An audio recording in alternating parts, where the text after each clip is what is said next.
এটাও সত্য, গত 16 বছর যাবৎ এই চরিত্র যশোর হারিয়েছে। আমরা পরস্পরের মধ্যে কারণ ছাড়াই আমরা ভাগ করে ফেলেছি।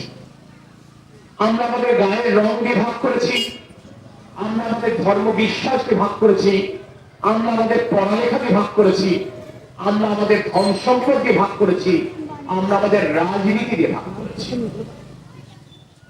ভাগ হয়েছে যারা বিগত দিনে সরকারে ছিলেন, এটা তাদের চক্রান্ত হয়েছে, তাদের পরিকল্পনা হয়েছে, তাদের উদ্যোগে হয়েছে।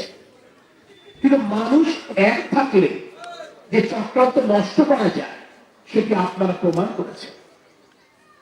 আমি এই কথাটি বলতে চাই, যশোরের যে প্রকৃত ঐতিহ্য, যশোরের যে প্রকৃত চরিত্র যেটি আপনারা ধারণ করেছেন, এইটি রাজনীতি আমরা আবার পুনরায় চালু করতে চাই।